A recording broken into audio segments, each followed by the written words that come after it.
आप सुन रहे हैं जगत गुरु तत्वदर्शी संत रामपाल जी महाराज द्वारा लिखित पुस्तक जब जब भूल पड़े का पेज नंबर 1। पूर्ण परमात्मने नमः।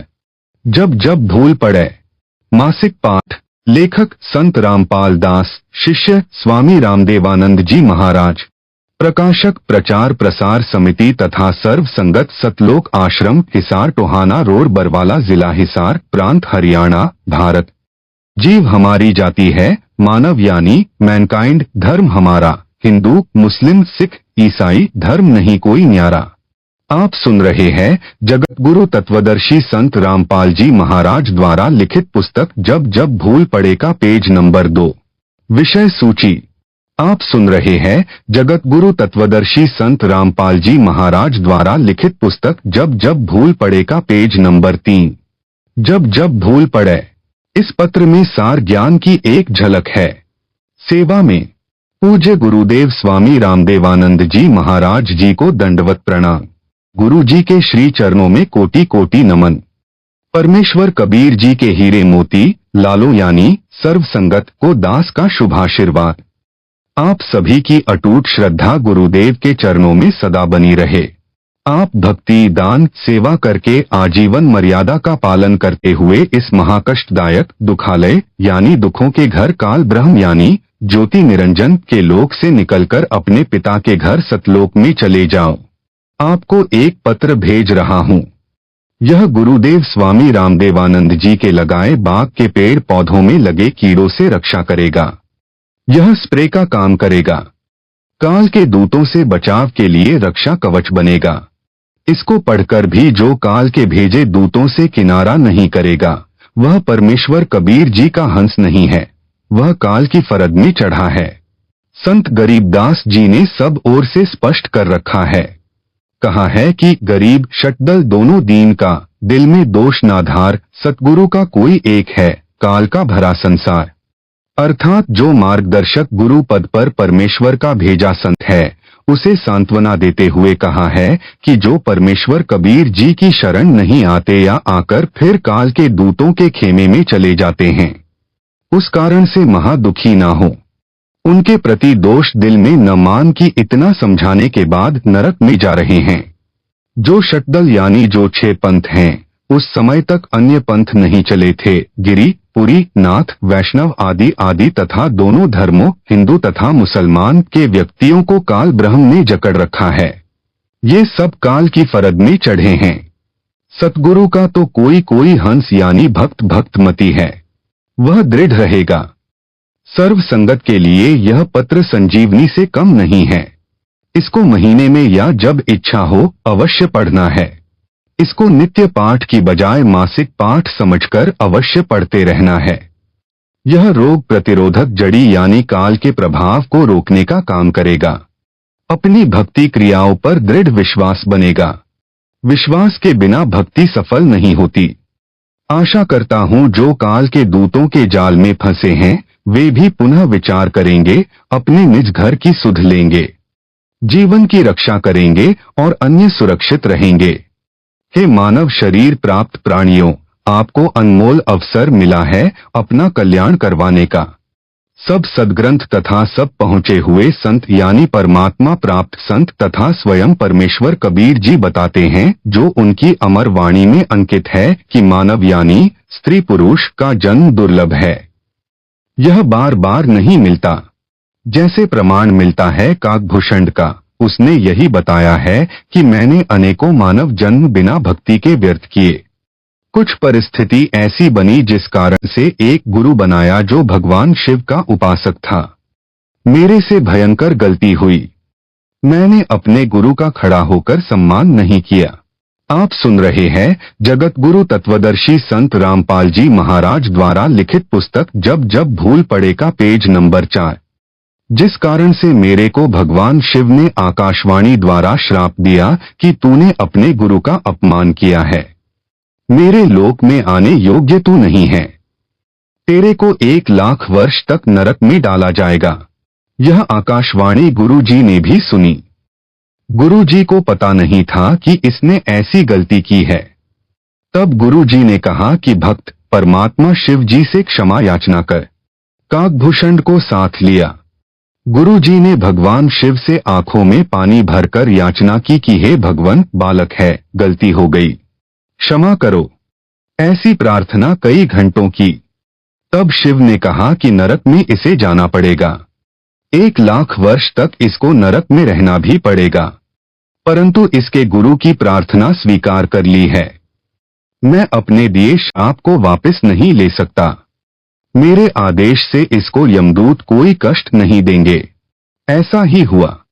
1,00,000 वर्ष नरक में रहकर उसे मानव जन्म मिला, क्योंकि उसको उसके गुरु ने दिल से नहीं उतारा था। कारण यह था कि काकभूषण ने गुरु से तथा प्रभु शिव से अपनी गलती की क्षमा याचना कर ली थी।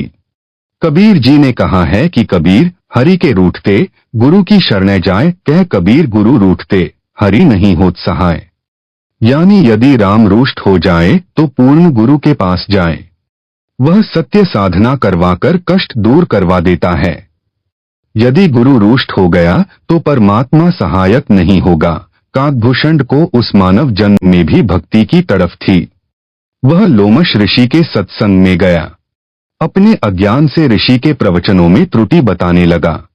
समझाने से भी नहीं समझा। तब ऋषि ने कहा कि तेरी चांडाल जैसी दुर्बुद्धि है, तू चांडाल के घर जन्म लेगा। काकभूषण को अपनी गलती का एहसास हुआ कि मेरे पास मेरे तर्क का कोई शास्त्रोक्त प्रमाण नहीं था। मैंने ऋषि से विवाद नहीं करना चाहिए था। ऋषि के चरणों में गिरकर अपनी गलती की क्षमा याचना की। ऋषि द्वारा दिए श्राप को सुनकर क्रोध नहीं किया। मायूस होकर कहा कि ऋषिवर क्षमा करो। ऋषि ने कहा कि श्राप वापस नहीं हो सकता। फिर काकभूषण ने कहा कि हे देव, इतनी दया करो कि चांडाल बनकर भी मेरी भक्ति में आस्था कम न हो।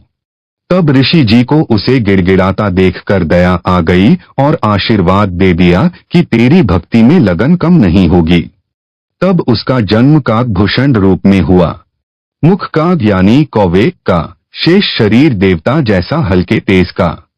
उस काकभूषण वाले जन्म में उसे कबीर परमेश्वर जी सतगुरु रूप में जोगजीत नाम से मिले। ज्ञान चर्चा हुई। तब उसके जीवन की गाड़ी पटरी पर आई। अब वह उस श्रेणी में है जिनको परमेश्वर कबीर जी सत्पुरुष अपनी नजर में रखते हैं।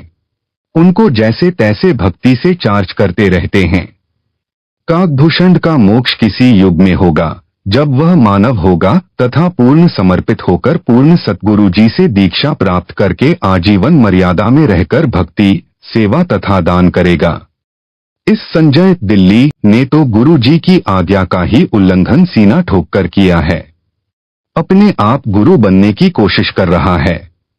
आशीर्वाद देने लगा है जो इसका चित्र गवाह है, जिसमें यह मुझ दास की नकल करके अंगुली अंगूठे से सटाकर आशीर्वाद दे रहा है।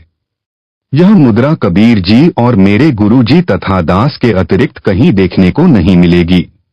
मेरे बाद जो नकली हैं, वे बकवाद करके जीवन नष्ट कर सकते हैं। बालक बहुते प्यारा माँ का, उससे बढ़कर शिष्य गुरुवा का। अर्थात माता को बच्चा बहुत प्रिय होता है। गुरु को अपना शिष्य शिष्या माता से भी अधिक प्रिय होता है। जो शिष्य बार बार गलती पर गलती करता है तो भी गुरु जी का प्रयत्न यही होता है कि किसी तरह यह सुधार कर ले, अपना मानव जीवन नष्ट न करे। इसे ज्ञान नहीं है कि मानव जीवन कितना मूल्यवान है। आप सुन रहे हैं जगत गुरु तत्वदर्शी संत रामपाल जी महाराज द्वारा लिखित पुस्तक जब जब भूल पड़े का पेज नंबर 5। मेरे को ज्ञान है, यह बालक है। जब बालक बार बार समझाने से भी नहीं माने तो गुरु जी के पास एक ही विकल्प बचता है कि उस गंदी सेब को सेबों के ढेर से निकालकर कूड़े में फेंक दे। फिर उसे सुअर खाते हैं। दास का इस पत्र को लिखने का भी यही उद्देश्य है कि संजय दिल्ली अपना जीवन नष्ट न करे। अब भी गलती की क्षमा याचना करके नाम शुद्ध करवाकर अपने मानव जीवन को धन्य बनाए, नरक में न जाए। दास यानी रामपाल दास गुरु है। गुरु का कर्तव्य बनता है कि शिष्य शिष्या को हर संभव कोशिश करके नरक जाने से बचाए। यदि किसी का बेटा बेटी बालक चला जा रहा है, सामने गहरा गड्ढा है, माता पिता की दृष्टि पड़ जाए तो वे दौड़कर उसे बचाने की भरसक कोशिश करते हैं। बच्चा माता पिता को अपनी ओर आता देखकर विचार करता है कि ये मेरे को खेलने से रोकने के लिए मुझे पकड़ने को आ रहे हैं। वह और तेज चल पड़ता है। माता पिता के प्रयत्न के पश्चात भी गड्ढे में गिरकर जीवन से हाथ धो बैठता है।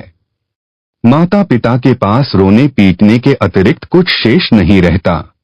दास यानी रामपाल दास बार बार पत्र लिखकर संजय दिल्ली व पवन जयपुर को पकड़ने की कोशिश कर रहा है, परंतु ये दोनों नरक वाले गड्ढे की ओर दौड़ रहे हैं। संजय को तो गुरु बनने की हवस लगी है, जो महापाप का कार्य है। मानव समाज के साथ विश्वासघात है, गुरु के साथ विश्वासघात है। अब इसको मान बढ़ाई का रोग लग गया है। यह काल का दृढ़ जाल है। कबीर जी ने कहा है कि कबीर राज तजना सहज है, सहज स्त्रिया का नेह, मान बढ़ाई ईर्ष्या दुर्लभ तजना ये। अर्थात मनुष्य राज तथा पत्नी का मोह त्याग सकता है, परंतु मान बढ़ाई शिष्यों से चवर करवाना, चरणों पर फूल चढ़वाना, गले में माला डलवाना तथा दंडवत करवाना, संत रूप में नतीय शोभा पाना तथा ईर्ष्या यानी मेरे विश्वासपात्र भक्तों व मेरे से ईर्ष्या करना आदि छोड़ना इसके लिए अब कठिन है। यदि यह सब छोड़कर अपना कल्याण करवा लेगा तो सचमुच महान है, विद्वान है। यदि क्षमा याचना नहीं करता है तो वास्तव में शैतान है। भोले भक्त जो संजय दिल्ली से भ्रमित हैं, उनको भी इसी प्रकार विचार करना चाहिए जैसे उन भक्तों ने किया है जो इसके जाल से निकले हैं और वापस आकर नाम शुद्ध करवाकर अपना मानव जीवन नष्ट होने से बचा लिया है। दास यानी रामपाल दास ने पता करवाया कि जो भक्त लौटे हैं उनसे पूछो कि कैसे समझ आई कि वह झूठा व पाखंडी है। उन्होंने बताया कि संजय दिल्ली कहता था कि मैं गुरु जी का सम्मान करता हूँ। वे तो सही हैं, परंतु उनका भाई तथा कमेटी वाले गुरु जी से धोखा कर रहे हैं। जो दान का पैसा आता है उसे धर्म पर नहीं लगाते, अपनी जेब में भर रहे हैं। गुरु जी के लिए वकील नहीं कर रहे हैं। वे गुरु जी को बाहर नहीं आने देना चाहते। आप मेरा साथ दो, रुपए दो, मैं गुरु जी के लिए अच्छे वकील करूंगा, शीघ्र बाहर करवा दूंगा। हमने उस संजय को बहुत रुपए दिए, परंतु उसने कुछ नहीं किया। गुरु जी हिसार जेल में, वह सत्संग करता था मेरठ में और कहता था कि जब तक गुरु जी को बाहर नहीं निकलवा दूंगा तब तक यहाँ मेरठ यूपी में हर सप्ताह सत्संग करता रहूंगा। उसकी ऐसी बातें अच्छी तो नहीं लगती थी, परंतु उसकी झूठ बहुत साफ सुथरी थी। हमारी बुद्धि पकड़ नहीं पा रही थी। जब गुरु जी का पत्र आया कि इसे पैसे ना दो, इसने 50 लाख रुपए भक्तों से वकील करने के नाम पर ठग लिए हैं तथा इसको यानी संजय को गुरुद्रोही घोषित कर दिया है। उसने यानी संजय ने कहा कि यह गुरु जी का पत्र नहीं है, उनके भाई ने झूठा पत्र उनके नाम से भेजा है। हमने पत्र में लिखी भाषा गुरु जी के भाई की नहीं लगी, क्योंकि हम आश्रम में जाते थे तो उनका भाई एक कमरे में बैठकर शंका का समाधान किया करता। आप सुन रहे हैं जगतगुरु तत्वदर्शी संत रामपाल जी महाराज द्वारा लिखित पुस्तक जब जब भूल पड़े का पेज नंबर 6। हमने कई बार उनके पास बैठकर उनका ज्ञान सुना। ज्ञान वही गुरु जी वाला था, परंतु जो प्रवचन की भाषा गुरु जी की है तथा जो पुस्तकें गुरु जी ने लिखी हैं वह भाषा पत्र की भाषा से पूर्ण रूप से मिलती है, उनके भाई की भाषा से नहीं मिलती। संजय दिल्ली अब स्वयंभू गुरु बनकर आशीर्वाद देने लगा। यह बात हमें खटकी कि हमारा गुरु भाई हमारा गुरु कैसे हो सकता है। इसे नाम देने का अधिकार भी गुरु जी ने नहीं दे रखा। यह सच में ढोंगी व झूठा है। उसी दिन से इससे ग्लानि हो गई। हमारी किस्मत अच्छी थी कि हमने नाम शुद्ध करवाकर अपने को नरक जाने से बचा लिया। अन्य गुरु भाई तथा बहनों से भी निवेदन करते हैं कि इसके जाल से निकलो और अपने गुरु जी की शरण में पुनः आ जाओ। इसे भी साथ ले आओ, इसको भी नरक जाने से बचाओ। स्वयंभू गुरु बनकर यह 100-200 का जीवन नष्ट करेगा। अपना तो कर ही रहा है। जिन्होंने संजय को आश्रम के लिए जमीन दी है। उनसे निवेदन है कि इस जमीन को गुरुजी की आज्ञा लेकर नामदान केंद्र के लिए दे दें, पाप से बचें। उन भक्तों ने यह भी बताया कि संजय ने गुरुजी की आवाज की प्रथम मंत्र की ऑडियो रिकॉर्ड करके रखी हुई है। जब कोरोना महामारी के कारण गुरुजी की आवाज से ऑनलाइन नाम दिया जाता था तो संजय ने रिकॉर्ड कर ली, अब यह उस ऑडियो से नाम दिलाता है। इसका उत्तर यह है कि संजय दिल्ली को नाम देने तथा दिलाने का आदेश दास यानी रामपाल दास ने दे ही नहीं रखा, इसलिए इसके द्वारा दिलाई दीक्षा कोई काम नहीं करेगी। यह भूत भगाने को अपनी शक्ति का चमत्कार बताकर मूर्ख बना रहा है। इसका खंडन आगे विस्तार पूर्वक किया है। नाम मेरी आवाज से दिलाता है तो यह तो उनका गुरु भाई हुआ, फिर यह आशीर्वाद उनको किस लिए देता है? गुरु भाई आशीर्वाद देता है तो उसका बेड़ा गर्क होता है। उसने उनका नाम भी खराब कर दिया और अपना भी, इसीलिए तो इसको अज्ञानी कहा है। यदि ज्ञान होता तो यह बकवास ही नहीं करता। आप सुन रहे हैं जगत गुरु तत्वदर्शी संत रामपाल जी महाराज द्वारा लिखित पुस्तक जब जब भूल पड़े का पेज नंबर 7। परमात्मा की आत्माओं के साथ इतना बड़ा धोखा नहीं करता, उनकी मर्यादा भंग नहीं करवाता। यह नकली गुरु नहीं बनता। यह कहता है कि कमेटी वाले सारा दान आप रख लेते हैं, धर्म में नहीं लगाते। हे भक्त जनों, यदि इस पापी की इस झूठ को सच्चा माने तो भी वे तो केवल धन हानि कर रहे हैं। धन तो परमात्मा और दे देगा, लेकिन यह संजय तो उनके मानव जीवन को ही नष्ट कर रहा है। गुरु से दूर करके काल के जाल में फंसा लिए, घर के छोड़े ना घाट के। प्रमुख सेवादारों को उन भक्तों ने बताया जो संजय दिल्ली से भ्रमित हो गए थे और सच्चाई जानकर लौट आए हैं। नाम शुद्ध करवा लिया है। प्रमुख सेवादारों ने मुझ दास यानी रामपाल दास को बताया। वापस लौटे भक्तों द्वारा बताए गए कुछ पाखंड जो संजय दिल्ली करता है वह भ्रम फैलाता है, उनका खंडन करता हूं जो इस प्रकार है। संजय दिल्ली कहता है कि मेरे आश्रम में चाय नहीं बनेगी, आश्रम में दवाई नहीं रखी जाएगी, मेरे आशीर्वाद से वैसे ही रोग ठीक हो जाते हैं। उत्तर रामपाल दास का, जिसको दूध पीने को मिले चाहे कितनी बार पिए, दही खाने को मिले, हलवा व खीर प्रतिदिन खाने को मिले, उसे चाय की क्या आवश्यकता है? यह भक्तों के दान किए रुपयों से मौज मस्ती कर रहा है। रही बात दवाई आश्रम में न रखने की, यह कुछ दिन का ड्रामा है। एक समय ऐसा आएगा यह स्वयं दवाइयां खाएगा। एक ऐसा ही पाखंडी था, वह भी सरेआम सत्संगों में प्रवचन करते समय दावा करता था कि मैं कभी रोगी नहीं होऊंगा।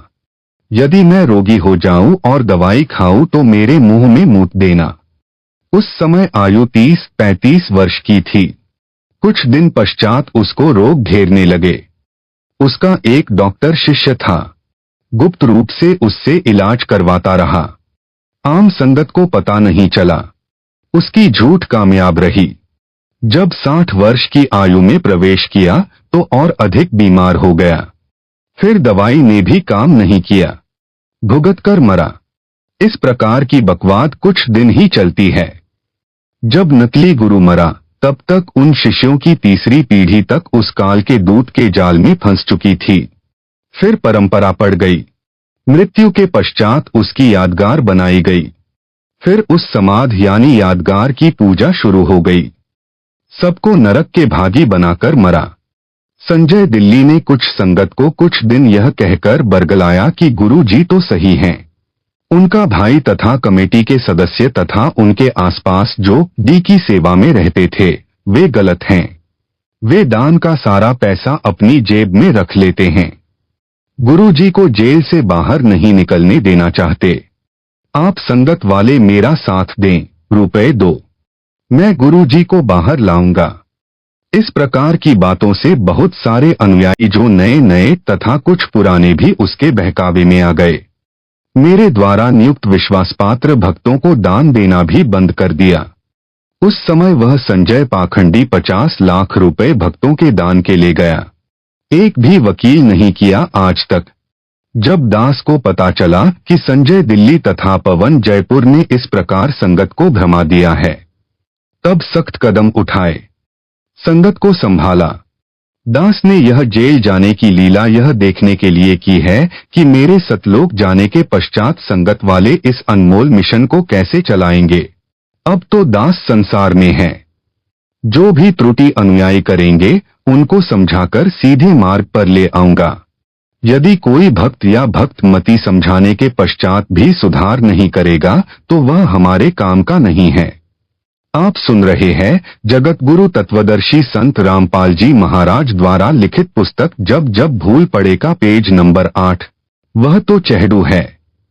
चहडू क्या है यह बताता हूँ। दूध से दही और दही से मक्खन बनता है। मक्खन अधिक समय ठीक नहीं रहता, इसलिए उसे गर्म किया जाता है। गर्म करने के पश्चात जो लस्सी घी में होती है वह ऊपर आ जाती है, जो कई दिन घी में रहने से खराब हो जाती है। वह लस्सी नहीं कही जाती, उसे हरियाणा में चहडू कहते हैं, यानी बेकाम का पदार्थ होता है। उसको एक बर्तन में डालकर उसमें ठंडा पानी डालकर कुछ देर छोड़ दिया जाता है। यदि थोड़ा बहुत घी उसमें रह गया होता है वह जम जाता है।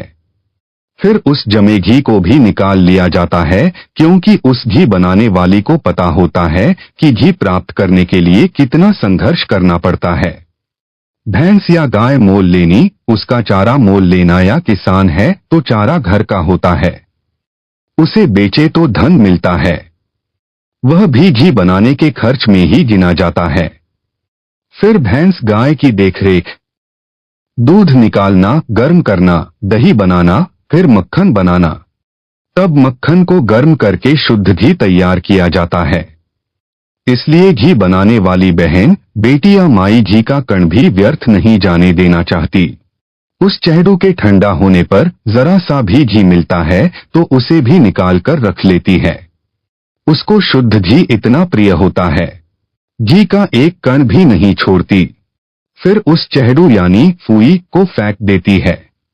इसी प्रकार दास यानी रामपाल दास ने सन 1994 से 2014 तक तथा वर्तमान तक सत्संग की वीडियो यानी नूरी शरीर से ज्ञान समझाकर सत्संग पर सत्संग सुनाकर सर्व सद्ग्रंथों को वीडियो के माध्यम से सबको दिखाकर संगत रूपी मक्खन निकाला है।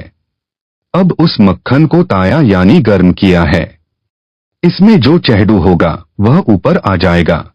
वह चहडू तो ऊपर आ चुका है। दास का यह पत्र रूपी ठंडा पानी है। यदि कोई कण यानी अच्छी आत्मा उस चहडू में होगी उसे निकाल लूंगा, क्योंकि दोष के जेल में हूँ, परंतु आशा करता हूँ कि एक दिन सत्य की जीत होगी। परमेश्वर कबीर जी से कुछ नहीं छिपा है। मुझे चाहे कितना कष्ट मिले, परमात्मा की आत्माएं काल के जाल से निकलें, अपना कल्याण करवाकर अपने निज घर सतलोक में चली जाएं। दास आपको महासुखी देखना चाहता है। मुझे अपने कष्ट की कोई परवाह नहीं है, परंतु जो बन में बास उपजा है इससे डर लग रहा है। गरीबदास जी ने कहा है कि संगत माही कुसंगत उपजै, जैसे बन में बास आप घीस घीस आग लगाएं, करे बन खंड का भी नाश। अर्थात जैसे वन यानी फॉरेस्ट में अन्य फलदार व कीमती लकड़ी वाले पेड़ों के साथ साथ बांस यानी बैम्बू भी उग जाता है। तेज हवा चलने पर बांस एक दूसरे के साथ टकराते हैं। उस घर्षण से जंगल में आग लग जाती है, जिससे पूरे जंगल के फलदार पेड़ भी जलकर नष्ट हो जाते हैं। यह संजय साकट तथा पवन जयपुर वही को संगत उपजी है। कुछ संगत के भक्त भी इनके साथ लगे थे। जब दास को पता चला कि संजय व पवन नाम के दो जालिम संगत में आग लगा रहे हैं, तब सब संगत को आदेश दिया कि इनका साथ छोड़ दो। जिन भक्तों को मैंने जिम्मेदारी दे रखी है उनकी बातें मानो। दान के सब पैसों का हिसाब दास के पास आता है। एक पैसा भी गलत प्रयोग नहीं हो रहा। कमेटी वालों ने सब हिसाब बनाकर संगत के पुराने भक्तों को दिखाया। इतना रुपया आज तक दान में मिला है, इतना वकीलों व भक्तों के घर सहायता तौर पर दिया गया है। संगत बहुत समझदार है, वह तुरंत मान गई और दास ने संजय दिल्ली तथा पवन जयपुर को गुरुद्रोही घोषित कर दिया। आप सुन रहे हैं जगत गुरु तत्वदर्शी संत रामपाल जी महाराज द्वारा लिखित पुस्तक जब जब भूल पड़े का पेज नंबर 9। फिर तो सब संगत उनसे किनारा कर गई। कुछ भोले नए भक्त थे, वे अभी तक इस जालिम संजय की बातों में फंसे हैं। उनको सतर्क करने के लिए यह पत्र भेजा है। आशा करता हूं कि बुद्धिमान भक्त मती इस पत्र को पढ़कर इसकी असलियत से परिचित होकर इससे दूर हो जाएंगे। नाम शुद्ध करवाकर अपना मानव जीवन धन्य बनाएंगे। संजय साकट दिल्ली के खेमे को छोड़कर आए भक्तों ने जो और जानकारी दी थी उसका खंडन आगे और करता हूं। संजय दिल्ली अपने को श्री सिख गुरु नानक देव जी की आत्मा बताता है। नंबर 1, यह सफेद झूठ है। यदि वह श्री नानक जी वाली आत्मा है तो इससे सिद्ध हुआ कि श्री नानक जी का मोक्ष नहीं हुआ है। वह जन्म मरण के चक्र में पड़ी है जो वर्तमान में संजय रूप में जन्मी है। मोक्ष प्राप्त प्राणी वह है जो कभी लौटकर संसार में कभी जन्म न ले। श्री नानक जी को स्वयं सत्पुरुष कबीर साहेब यानी कबीर देव बेई नदी पर स्नान के समय मिले थे। सत्यलोक लेकर गए थे, फिर पृथ्वी पर उसी शरीर में छोड़ा था। उसके बाद उन्होंने बताया था कि कबीर धानक यानी जुलाहा सत्पुरुष है, करतार यानी सबका सृजनहार यानी उत्पत्ति करता है। यदि श्री नानक जी परमात्मा से दीक्षा लेकर पार नहीं हुए तो क्या यह गुरुद्रोही बनकर पार हो जाएगा? कभी नहीं। संजय दिल्ली अपने को श्री नानक देव यानी सिख धर्म प्रवर्तक वाली आत्मा बताता है और इसको मूल ज्ञान गुप्त ज्ञान है तो मेरे पास टिंडे लेने आया था। पहले ही अपना पंथ चला लेता। कोरी झूठ बकना इसका मकसद है। भोले भक्तों को भ्रमित करके गुरु स्वयं ही बना है। प्रेत योनि में जाएगा। जो परमात्मा कबीर जी ने अध्यात्म ज्ञान श्री नानक जी को बताया था वह सिखों के गुरु ग्रंथ साहिब में अंकित है। वही ज्ञान दास यानी रामपाल दास बता रहा है। श्री नानक वाली आत्मा इससे भिन्न ज्ञान कौन सा बताएगी? इससे भिन्न जो भी ज्ञान है वह अज्ञान है। काल के दूत की पहचान। जिस समय जोगजीत रूप में आए परमेश्वर कबीर जी से काल ज्योति निरंजन ने विवाद किया था, तब काल ने कहा था कि आप एक सच्चा कबीर पंथ चलाओगे, उससे पहले मैं 12 पंथ चलाऊंगा। 12 अपने यानी काल दूत भेजूंगा जो सत्संग में तो तेरी वाणी यानी साखियों शब्दों चौपाइयों आदि बोलेंगे, परंतु उनका अर्थ गलत बनाकर सारी जनता को गुमराह करेंगे। उन 12 पंथों के पश्चात और अनेकों पंथ अपने दूत भेजकर चलाऊंगा। सब जीवों को भ्रमाऊंगा। उन काल के चलाए पंथों के गुरुजन वर्तमान तक कबीर जी की वाणियों का गलत अर्थ करके जनता को भ्रमित कर रहे हैं। संजय दिल्ली भी यही कर रहा है। सत्संग व वाणी तो मेरे सत्संगों की चलाता है, ऑडियो व वीडियो दोनों स्वरूप यानी फोटो भी मेरा व कबीर परमेश्वर का रखता है, परंतु अपने अज्ञान से मेरे तत्वज्ञान को अज्ञान बनाकर भ्रमित करता है। सफाई देता है कि यदि मैं काल का दूत होता जैसा रामपाल ने मुझे काल का दूत बताया है तो क्या मैं उनके सत्संग की वाणी सुनता या आश्रम में वाणी चलाता? संजय दिल्ली जिस प्रकार मेरे द्वारा बताए तत्वज्ञान का अनर्थ करके बताता है, सामान्य भोला भक्त भ्रमित हो जाता है। उदाहरण यह कहता है कि पेड़ की जड़ को रामपाल ने पूर्ण ब्रह्म बताया है। जड़ यानी रूट पूर्ण ब्रह्म नहीं हो सकती, उसे पोषक तत्व मिट्टी से मिलता है। आप सुन रहे हैं जगत गुरु तत्वदर्शी संत रामपाल जी महाराज द्वारा लिखित पुस्तक जब जब भूल पड़े का पेज नंबर 10।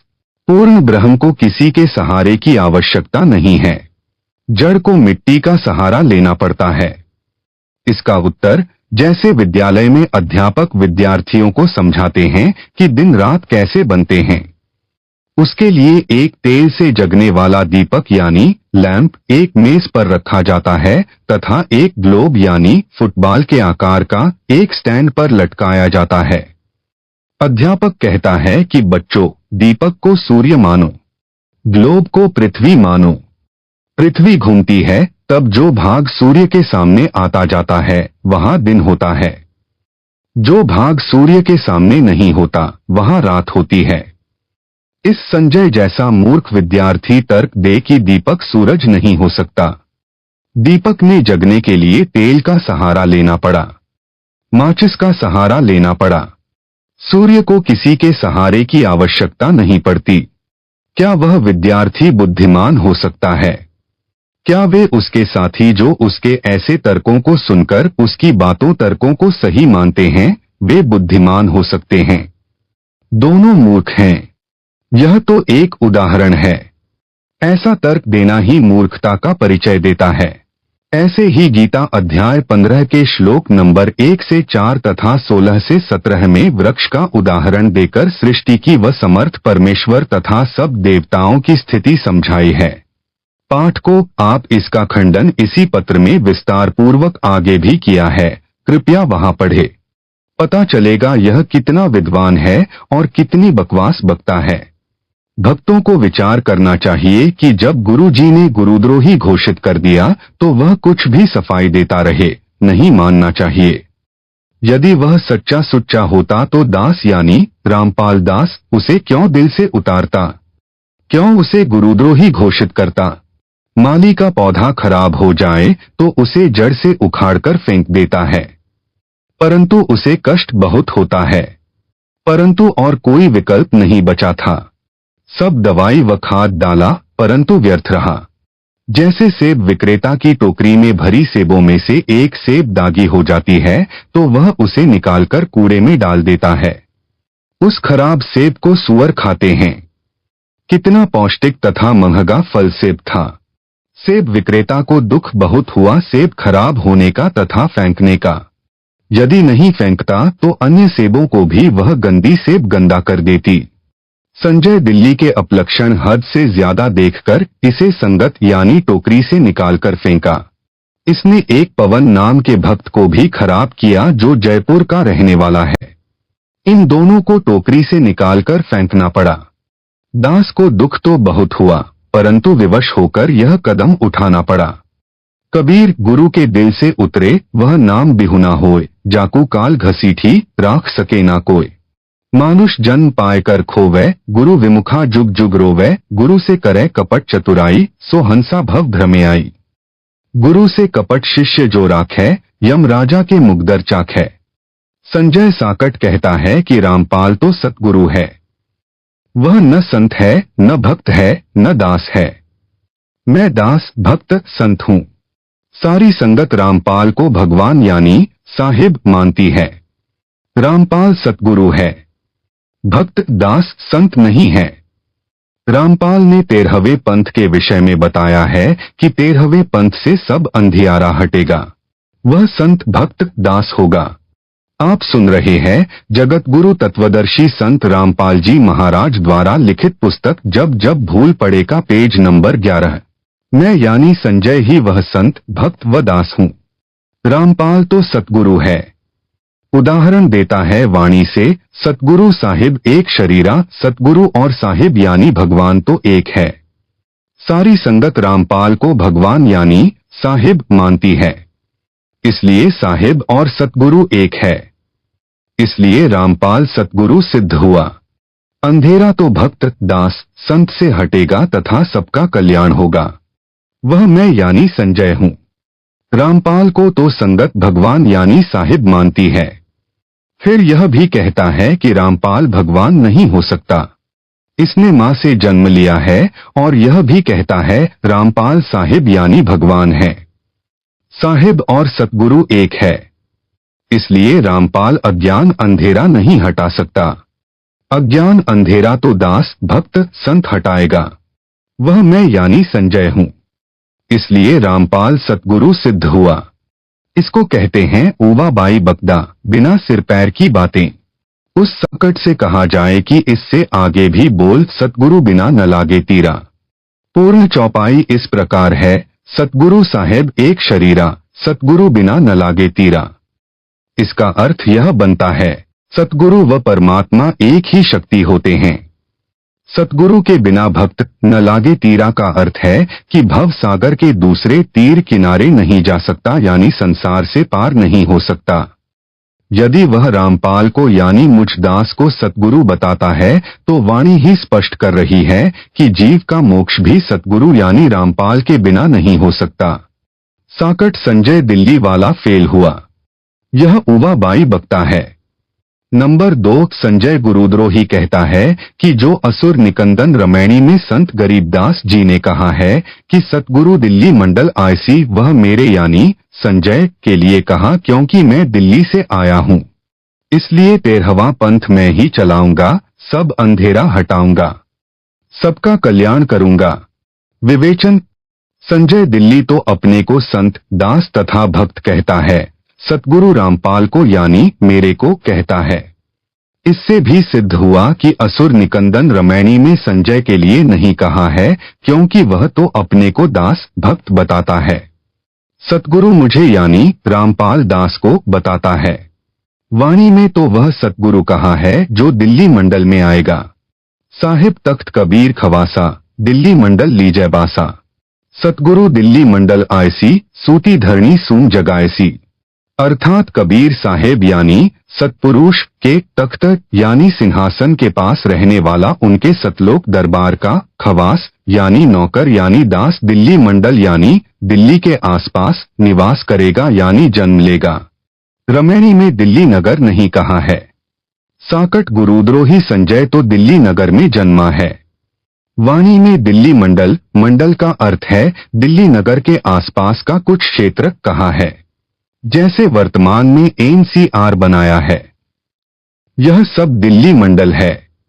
दिल्ली भिन्न राज्य है। वाणी में फिर कहा है कि वही सतलोक में कबीर साहेब का खवास यानी दास यानी नौकर दिल्ली मंडल में सतगुरु बनकर आएगा और सून यानी कंजूस लोगों को तत्वज्ञान से जगाएगा, भक्ति दान सेवा करवाएगा। असुर निकंदन रमैणी की वाणी में तो स्पष्ट कहा है कि सतगुरु से जीव का कल्याण होगा। आप सुन रहे हैं जगतगुरु तत्वदर्शी संत रामपाल जी महाराज द्वारा लिखित पुस्तक जब जब भूल पड़े का पेज नंबर 12। साकट संजय दिल्ली गुरुद्रोही का तर्क कुतर्क यानी गलत विवेचन सिद्ध हुआ। इसको वाणी का अर्थ भी ठीक से नहीं करना आता, अनर्थ करके बताता है। काल का दूत यही करता है। यह स्पष्ट काल का दूत है। यह अपने को तत्वदर्शी संत बताता है। कहता है कि मेरे अतिरिक्त किसी को भी गुप्त ज्ञान मूल ज्ञान नहीं है, सब अज्ञानी हैं।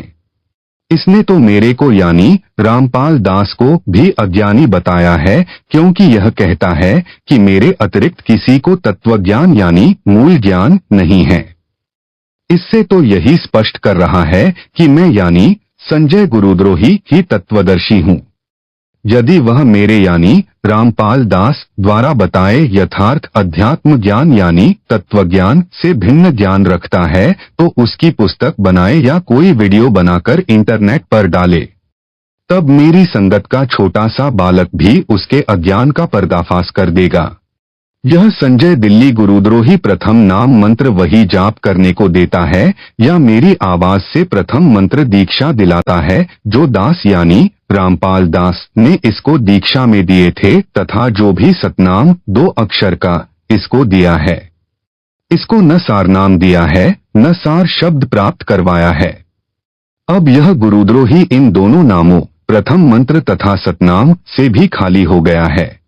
वाणी में कबीर परमेश्वर ने कहा है कि गुरु के दिल से उतरे वह शब्द बिहुना होय, वाको काल घसीठी राख सकै ना कोय। अर्थात जो शिष्य पूर्ण गुरु यानी सतगुरु के दिल से उतर जाता है यानी गुरु जी द्वारा गुरुद्रोही घोषित कर दिया है, उसका नाम कनेक्शन कट जाता है। वह शब्द यानी नाम रहित यानी खाली हो जाता है। उसको काल घसीट ले जाता है, उसे कोई नहीं बचा सकता। इस संजय दिल्ली साकट गुरुद्रोही को काल घसीट कर ले जा चुका है। काल इसमें प्रेतवत प्रवेश है, जैसे ऋषियों में प्रवेश करके अधूरा सूक्ष्म वेद लिखाकर उसके 4 भाग श्री वेद व्यास ऋषि द्वारा करवा दिए। सब जनता ने इन्हीं वेदों को पूर्ण अध्यात्म ज्ञान मान रखा था। दास यानी रामपाल दास का ज्ञान योग मेरे गुरुदेव जी की कृपा से परमेश्वर कबीर जी ने खोलकर सर्व ग्रंथों का सार निकलवाया है। सूक्ष्म वेद यानी तत्वज्ञान जो स्वयं कबीर परमेश्वर जी ने प्रत्येक युग में प्रकट होकर यानी सतलोक से चलकर आकर बताया था, उसे सब ग्रंथों से भी प्रमाणित किया है। इससे हटकर जो कोई भी ज्ञान बताएगा वह अज्ञान होगा। कबीर जी ने कहा है कि 9 मन सूत उलझिया, ऋषि रहे झखमार, सतगुरु ऐसा सुलझा दे, उलझे ना दूजी बार। अर्थात कबीर परमेश्वर जी ने कहा है कि अध्यात्म ज्ञान रूपी 9 मन यानी 360 किलोग्राम सूत यानी कच्चा धागा जो चरखे से काता जाता था, जो कपास से बनता था, उलझा हुआ है। ऋषिजन भी इसे समझने यानी सुलझाने की अत्यधिक कोशिश कर रहे हैं, परंतु सुलझा नहीं यानी स्पष्ट नहीं हुआ। संध्या आरती में भी यही कहा है कि सनक सनंदन नारद मुनिजन शेष पार नहीं पावे, शंकर ध्यान धरै निश्वासर अजहू ताहि सुलझावे। अर्थात ऋषियों तथा शेषनाग को भी परमात्मा का पार नहीं पाया यानी यथार्थ रूप में नहीं समझ सके। शंकर भगवान कहलाने वाला भी दिन रात हठयोग करके ध्यान लगाकर परमात्मा को समझने तथा ज्ञान सुलझाने में अभी तक लगा है, कुछ भी सुलझ नहीं पाया है। सतगुरु ऐसा स्पष्ट कर देगा यानी सुलझा देगा, जो फिर उस युग में दोबारा किसी के उलझाने से यानी अज्ञान बनाने से नहीं उलझेगा यानी गलत सिद्ध नहीं होगा। इस वाणी से यह भी स्पष्ट हुआ कि तत्वज्ञान को सतगुरु ही प्रकट कर सकता है। आप सुन रहे हैं जगत गुरु तत्वदर्शी संत रामपाल जी महाराज द्वारा लिखित पुस्तक जब जब भूल पड़े का पेज नंबर 13। संजय साकट दिल्ली तो अपने को संत दास भक्त बताता है तथा सतगुरु मुझ दास यानी रामपाल दास को बताता है। इससे भी यह अपने अज्ञान के मकड़जाल में स्वयं ही फंस गया, अर्थात झूठा सिद्ध हो गया है। यदि इस गुरुद्रोही की बात को सच्ची माने जो यह कह रहा है कि मैं यानी संजय दिल्ली ही तत्वज्ञान जानता हूँ, मूल ज्ञान जानता हूँ, तो नाम मेरे यानी रामपाल दास वाले क्यों जपता है, क्यों अपने जाल में फंसाए भोले भक्तों को देता है? फिर तो नाम भी भिन्न होने चाहिए। यदि यह कहेगा कि नाम तो यही सही है, तो फिर इसके तत्वज्ञान का क्या अचार डालना है? मोक्ष तो निज नामों से होना है। वे यह दास यानी रामपाल दास दीक्षा में दे रहा है। मुझे यानी रामपाल दास को मेरे गुरुदेव स्वामी रामदेवानंद जी से नाम दान करने की आज्ञा मिली है, जो एक संत मत की परंपरा है। इसको गुरुद्रोही घोषित मेरे द्वारा यानी रामपाल दास द्वारा कर रखा है। इससे ये नाम लेने से कोई लाभ नहीं होगा यानी मोक्ष नहीं हो सकता।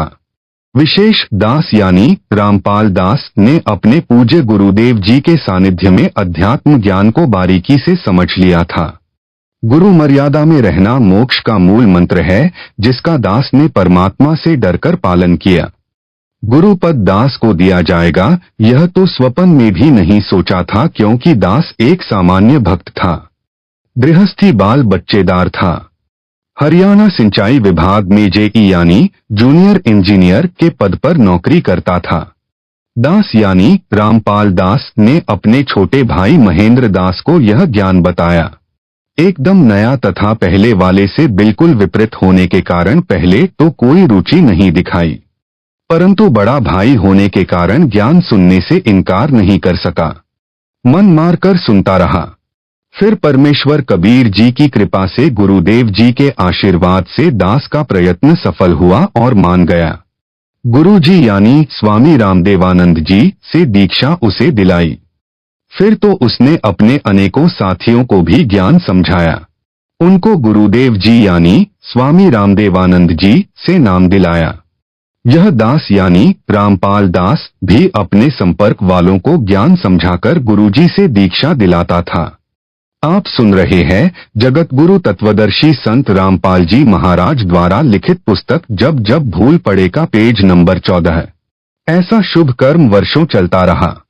दास ने 17 फरवरी 1988 को पूज्य गुरुदेव जी से दीक्षा ली थी।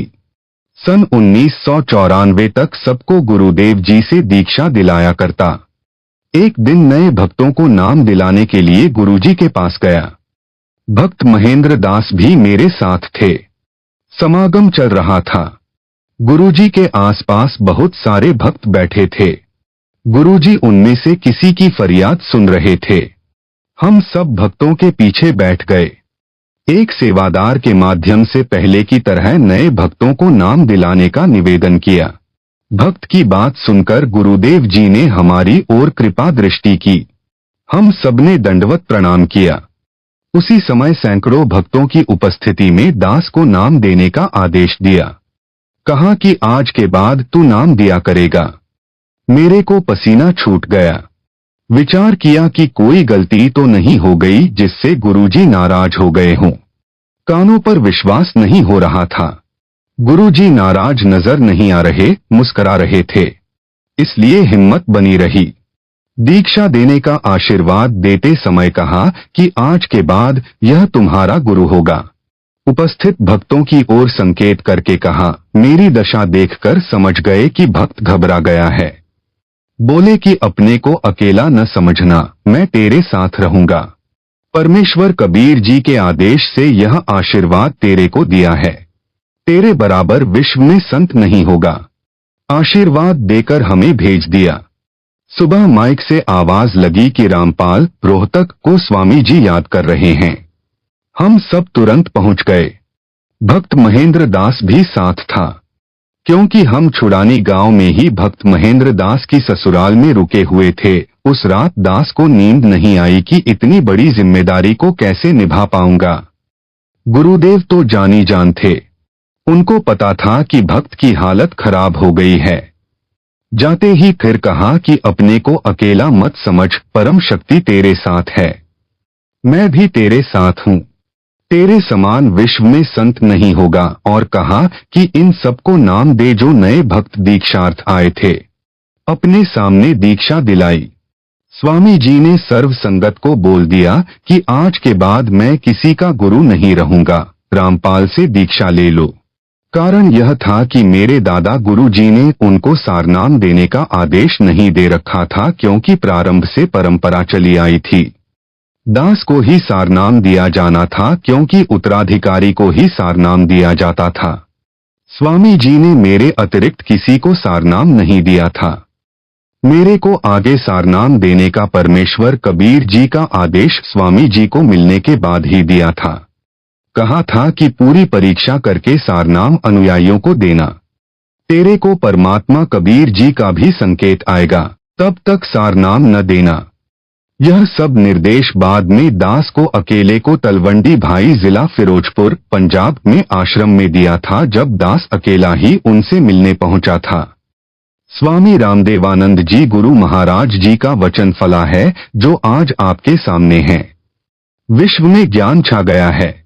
जो स्वयंभू गुरु बने हैं, उनको अध्यात्म का क ख का भी ज्ञान नहीं। कितना भार सिर पर लिए हैं। यह संपूर्ण अध्यात्म ज्ञान का टोटा है, जो नकली गुरुओं का जीवन नष्ट करता है, उसके चेलों चेलियों का भी। तर्क: गुरु के अनुयायियों की जिम्मेदारी गुरु पर होती है। गुरु के सिर पर भार होता है। जब कबीर परमेश्वर जी ने देखा था कि 64 लाख अनुयायी पटरी से उतर गए थे, गुरु की आज्ञा को भी अनदेखा करने लगे थे, वे सारनाम योग्य नहीं थे, तो अपने सिर से भार उतारने के लिए लीला की थी। काशी नगर की प्रसिद्ध गणिका को हाथी पर बैठाकर बोतल में गंगाजल भरकर लोग उसे शराब मान रहे थे, पीने लगे। शराबी जैसी हरकत करते हुए गणिका के गले में बांह डालकर मुख्य बाजार में घूमने लगे थे। आप सुन रहे हैं जगतगुरु तत्वदर्शी संत रामपाल जी महाराज द्वारा लिखित पुस्तक जब जब भूल पड़े का पेज नंबर 15। यह दृश्य देखकर 64 लाख गुरु विमुख हो गए थे। गुरुद्रोही नहीं हुए थे। उन सबका भार परमात्मा ने अपने सिर से उतारा। संत गरीबदास जी ने कहा है कि गरीब भड़वा भड़वा सब कहें, कोई ना जाने खोज, दास गरीब कबीर कर्म बाटत सिर का बोझ। अर्थात काशी के लोग तो निंदा करने लगे, कह रहे थे कि यह तो भड़वा यानी बेशर्म हो गया, सरेआम बुरे कर्म करने लगा है। सब शिष्यों ने वह साधना त्याग दी, पहले वाली करने लगे, जैसे राबी ने त्यागी थी। कबीर जी भार मुक्त हुए। इसी प्रकार पूज्य गुरुदेव स्वामी जी ने यह कहकर सिर का भार उतार दिया कि आज के बाद मैं किसी का गुरु नहीं रहूंगा। पहले वाले भी रामपाल से नाम ले लो। परंतु दुर्भाग्य है उन पहले वालों का, अधिकतर ने दास से दीक्षा नहीं ली। जो नए थे, हमने नाम गुरुजी से दिलाया था, उन्होंने दास से दीक्षा ली। परमेश्वर कबीर जी ने अपने परम शिष्य गरीबदास जी को काल के साथ आंख मिचोली खेलने की भविष्य की सब रणनीति बता दी थी। संत गरीबदास जी ने अपने एक शिष्य शीतलदास को सारनाम जाप को दिया था। उसे समझा दिया था कि केवल परम शिष्य को सारनाम देना है, वह केवल अपने उत्तराधिकारी को सारनाम देते रहेंगे। अगला निर्देश मेरा यानी कबीर जी का आएगा, उसके बाद संगत को देना प्रारंभ करना है। उसी आदेश के अनुसार यह सारनाम गुप्त रखा था। 1 मार्च सन 1997 को दास को परमेश्वर कबीर जी मिले। सारनाम देने का सही समय बताकर सारनाम देने का आदेश दे गए। दास से पहले मेरी गुरु प्रणाली के संतों को छोड़कर किसी कबीर पंथी या गरीबदास पंथी को सारनाम तो दूर है, सतनाम का भी ज्ञान नहीं था। सार शब्द तो अभी तक रहस्य में रखा है। सारनाम भी लंबी परीक्षा के बाद दिया जाता है। जो काल के दूत होते हैं वे पहचाने जाते हैं। जैसे यह संजय सारनाम मिलने से पहले ही पिछन गया कि यह काल का दूत है। गुरु बनना खाला जी का घर नहीं है। गुरु जी के आदेश के पश्चात नाम देने से तथा सारनाम देने से शिष्यों का भार नहीं रहता। जो केवल सतनाम या प्रथम नाम के पश्चात मृत्यु को प्राप्त हो जाते हैं, गुरुद्रोही नहीं होते हैं, तो उनको वर्तमान में तुरंत मानव जन्म मिलेगा, पूरी दीक्षा मिलेगी, वे मोक्ष प्राप्त करेंगे। 1000 वर्ष तक यह वीडियो से दीक्षा दी जाती रहेगी। अब किसी का भार दास पर नहीं रहेगा। जो स्वामी जी के शिष्य थे वे भक्ति से चार्ज किए गए थे। प्रथम मंत्र ही अधिकतर को दिया करते थे। किसी किसी को सतनाम देते थे। दास को प्रथम व द्वितीय नाम एक साथ दिया था। सारनाम 1 हफ्ता बाद दिया था। उस समय दास को उपरोक्त योजना की जानकारी दी और बताया कि ये जितने पहले वाले शिष्य शिष्या हैं, ये तो केवल भौतिक सुख ही मांगते हैं, वो इनको संपत्ति संतान दे रखा है। केवल तू ही एक ऐसा मिला जिसने मोक्ष मांगा। दास ने कहा कि हे दीनदयाल, भौतिक सुख यानी संतान नौकरी आपने पहले ही दे रखा था। आपके ज्ञान के पश्चात इसकी इच्छा भी नहीं रहती, इसलिए एक मोक्ष की ही भीख दास आपसे मांगता है। गुरुजी मुस्कुराए और आशीर्वाद दिया। यह परमेश्वर कबीर जी की प्री प्लान यानी पूर्व निर्धारित योजना थी। समझा है तो सिर धर पाव, बहुर नहीं रहे ऐसा दा। 17 फरवरी 1977 से 17 मई 1995 तक 18 वर्ष नौकरी करके त्याग पत्र देकर सतगुरु जी के आदेश का पालन करने के लिए छोटी सी नौकरी त्याग दी जो एकमात्र निर्वाह का साधन था। 2 बच्चों लड़के तथा लड़की का विवाह सन 1994 में किया था। 2 बच्चे, एक लड़की एक लड़का, छोटे थे, पढ़ रहे थे।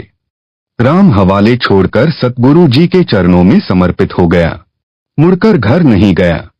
आप सुन रहे हैं जगतगुरु तत्वदर्शी संत रामपाल जी महाराज द्वारा लिखित पुस्तक जब जब भूल पड़े का पेज नंबर 16। परमेश्वर के हंसों हंसनियों यानी भक्तों भक्तमतियों को सच्चे परमात्मा का सच्चा ज्ञान देकर सच्ची भक्ति बताई। सतगुरु जी के आशीर्वाद से दास का त्याग रंग लाया। बच्चे भी परमेश्वर ने पाले व पढ़ाए। दास को अपनी नौकरी दी। दास का कल्याण किया। सतलोक का निवासी बना दिया। विश्व में इस ज्ञान का कोई सानी नहीं। सब ग्रंथों का सार निकालकर भक्त समाज के समक्ष रख दिया। असंख्यों वर्षों का उलझा ज्ञान सुलझ गया। जिनको मोक्ष चाहिए आओ और अपना जन्म सफल बनाओ।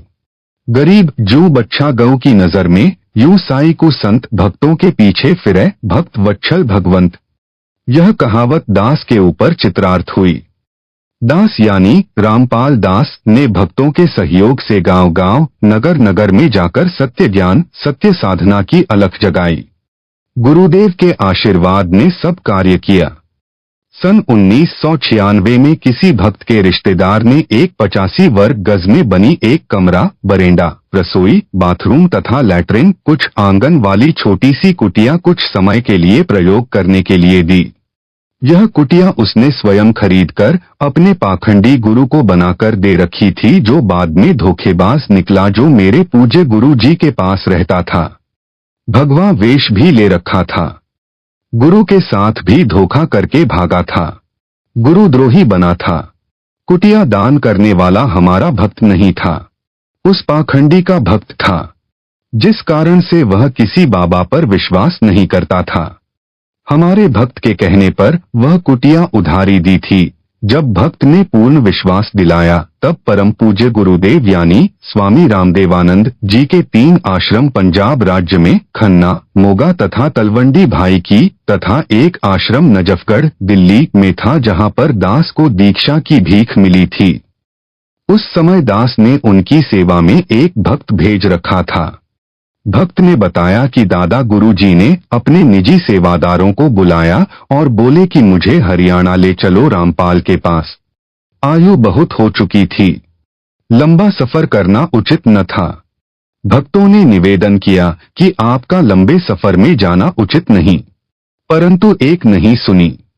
सन 1996 में 13 दिसंबर से 19 दिसंबर तक उसी जींद कुटिया के पास खाली प्लाटों में, जो किसी के थे, निर्माण नहीं किया था। प्रथम खुला पाठ 7 दिन का किया जा रहा था। परमात्मा 12 दिसंबर 1996 को ही जींद कुटिया में आ गए। दास देखकर आश्चर्यचकित तथा बहुत खुश हुआ। दंडवत किया। भक्तजन सेवा में लग गए। उस प्रथम अनुष्ठान को अपने सानिध्य में सफल करवाया। 7 दिन मौसम बसंत जैसा रहा। 20/12/1996 को सर्दी व धुंध छा गई। स्वामी जी उस कुटी में 23 जनवरी 1997 तक रहे। 24 जनवरी को तलवंडी भाई पंजाब में गए। 25 जनवरी को विश्राम किया। 26 जनवरी 1997 को बैठे बैठे सतलोक चले गए। सब आश्रमों की सुविधा त्याग कर अपने दास विदुर के पास आए। वहां जब देखा कि यथार्थ कबीर पंथ यानी 13वें पंथ की नींव दृढ़ हो चुकी है, सतलोक चले गए। जब उनका जींद कुटिया में डेरा था, दास उनकी आज्ञा लेकर गांव में सत्संग व पाठ करने गया था। सेवादारों को बताया था कि दास उस दिन आएगा, तब तक गुरु जी का ध्यान रखना। उस निश्चित दिन को दास कुछ लेट हो गया। कुटिया में केवल गुरु जी के स्नान आदि की व्यवस्था शुद्धता से की थी। शुद्धता का ध्यान रखते हुए दास जींद पहुंचकर किसी भक्त के घर स्नान करने लगा, जिस कारण से देरी हुई। उस समय तक सेवादारों से 10 बार पूछा कि रामपाल आया है। उनको तान रखा था कि पता करो, क्यों नहीं आया। उस समय मोबाइल को तो जानते भी नहीं थे, अन्य फोन भी गांव में नहीं थे। आप सुन रहे हैं जगत गुरु तत्वदर्शी संत रामपाल जी महाराज द्वारा लिखित पुस्तक जब जब भूल पड़े का पेज नंबर 17। जब भक्तों को पता चला तो एक भक्त आया और बोला, स्वामी जी ने 10 बार पूछ लिया कि कहाँ है, आज आने की कह गया था, क्या कारण हुआ। दास उसी समय भक्त की मोटरसाइकिल लेकर तत्काल पहुंचा। कई भक्त बैठे थे। दास ने दंडवत किया, चरण चंपी करने लगा। दास का सिर पकड़ा और ऊपर को किया। बोले, मैंने भगवान पा लिया, तेरा पाना दुर्लभ हो गया। दास चुप रहा। गुरुदेव की अंतरात्मा की आवाज थी। अगले दिन तलवंडी भाई वाले आश्रम में चले गए। वहां से सतलोक गमन किया। कबीर हरि के रूठते गुरु की शरण में जाए, कह कबीर गुरु रूठ गए तो हरि ना होत सहाय। कबीर जिन बातों से गुरु दुख पावे, उन बातों को दूर बहावे। गरीब इन बातां क्या पाइये, राजी कर सतगुरु रूठेनु। अर्थात गुरु को प्रसन्न रखो, मोक्ष होगा। बकवादों से कुछ नहीं मिलना। यह संजय दिल्ली गुरुद्रोही दावा करता है कि यहाँ मेरे आश्रम में भूत माफी मांगते हैं। भूतों को यहाँ बुलाया जाता है।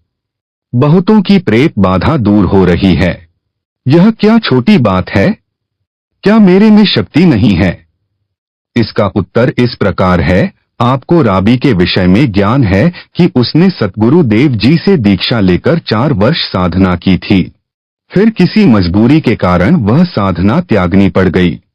परंतु ऐसी परिस्थिति में भक्ति मार्ग त्यागना गुरुद्रोही की श्रेणी में नहीं आता, गुरु विमुख वाली श्रेणी यानी कैटेगरी में आता है। उस 4 वर्ष की मर्यादित साधना से उस देवी में इतनी भक्ति की शक्ति हो गई थी कि उसके लिए मक्का वाला मंदिर उड़कर विमान की तरह लेने चला आया और उस भक्त आत्मा को लेकर यथास्थान पर स्थापित हो गया। परंतु मोक्ष से बहुत दूर रही। मोक्ष कई जन्मों में कष्ट भोग कर पुनः सतगुरु शरण में आने से ही हुआ। यह संजय साकट भी 3-4 वर्ष मर्यादा में रहा। अब यह गुरुद्रोही हो चुका है। इससे मोक्ष 100 कोस दूर हो गया है। उस मर्यादित साधना से मिली भक्ति ज्यादा नहीं टिकेगी, सीधा नरक में जाएगा। यह है सार ज्ञान। यदि इसे समझ होती तो इतनी बड़ी गलती नहीं करता।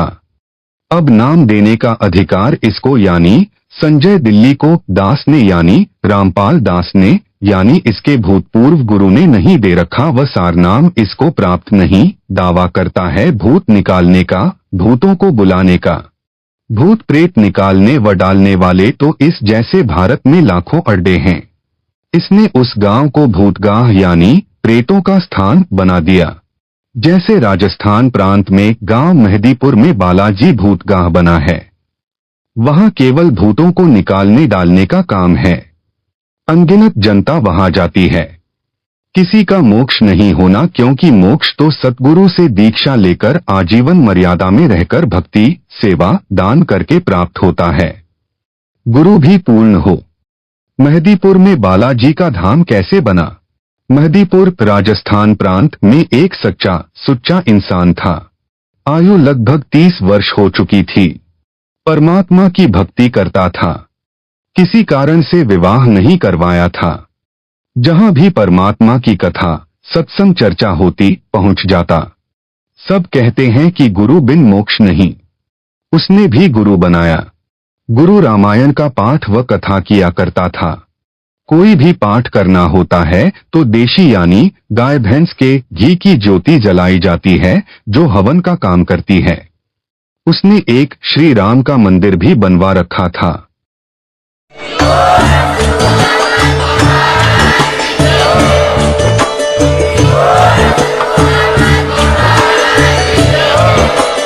प्लीज़ हमारी वीडियो को लाइक करें, शेयर करें, सब्सक्राइब करना बिल्कुल मत भूलना। Gyan tech advisor press bell icon ज़रूर दबाएं।